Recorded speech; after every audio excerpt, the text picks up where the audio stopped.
सितंबर 2024 तक mutual fund industry का कुल AUM एसेट अंडर मैनेजमेंट लगभग 67.1 ट्रिलियन तक पहुंच गया है, जो महीने दर महीने 0.6% की वृद्धि को दर्शाता है। यह बढ़ोतरी मुख्य रूप से इक्विटी फंड्स, बैलेंस्ड फंड और अन्य ETF में निवेश के कारण हुई है।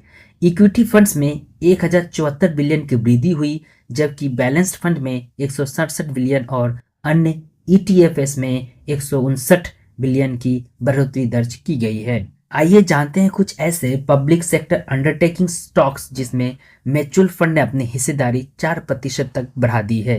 नंबर 1 पर है oil India limited. Oil India limited का मार्केट कैपिटल 78,858 करोड़ रुपए का है, जो ऑयल इंडिया लिमिटेड का शेयर का कीमत 518.75 रुपए है। ऑयल इंडिया लिमिटेड ने म्यूचुअल फंड्स की होल्डिंग में 2.38% की सालाना बढ़ोतरी दर्ज की है।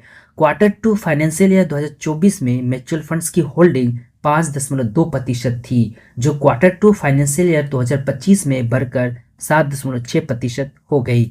यह स्टॉक्स पिछले एक साल में लगभग 141.3% का मल्टी बैगर रिटर्न दे चुका है और साल दर तारीख लगभग 92.2% का रिटर्न दिया है। कंपनी के वित्तीय परिणामों में भी उल्लेखनीय वृद्धि देखी गई है। इसका revenue from operations Q1 financial 2024 में 6,208 करोड़ से बढ़कर Q1 फाइनेंशियल 2025 में 8,120 करोड़ हो गया है, जो कि 30.8% की सालाना वृद्धि दर्शाता है। इस तरह नेट प्रॉफिट में भी 44% की बढ़ोतरी हुई है। Q1 फाइनेंशियल 2024 में शुद्ध मुनाफा 1,399 करोड़ था, जो Q1 फाइनेंशियल 2025 में बढ़कर 2,016 करोड़ हो गया है। ऑयल इंडिया लिमिटेड कच्चे तेल और प्राकृतिक गैस की खोज, विकास और उत्पादन के साथ साथ क्रूड ऑयल का ट्रांसपोर्टेशन और LPG के उत्पादन में संलग्न है।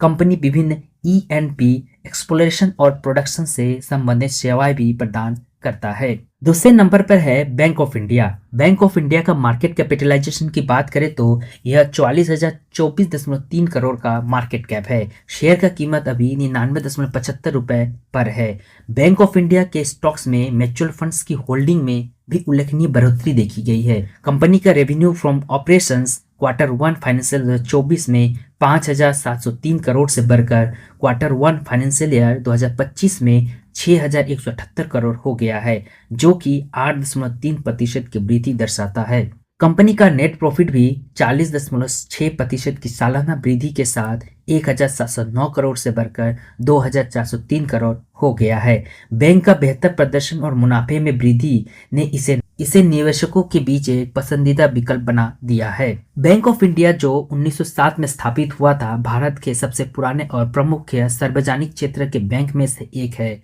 बैंक जमा, ऋण और अन्य बैंकिंग सेवाएं प्रदान करता है, जिसमें treasury, corporate, wholesale banking, retail banking और अन्य बैंकिंग ऑपरेशन शामिल है। तीसरे नंबर पे है इंडियन बैंक। इंडियन बैंक का मार्केट कैप 57,453 करोड़ रुपए का है। शेयर का कीमत 423.50 पैसा है। इंडियन बैंक के स्टॉक में म्यूचुअल फंड्स की हिस्सेदारी में 4.1% की सालाना वृद्धि दर्ज की गई है। Q2 फाइनेंशियल ईयर 2024 में म्यूचुअल फंड्स की होल्डिंग 6.7% था, जो Q2 2025 में बढ़कर 10.8% हो गई। बैंक का नेट प्रॉफिट 35.2% वृद्धि के साथ 1,589 करोड़ से बढ़कर 2,148 करोड़ हो गया है।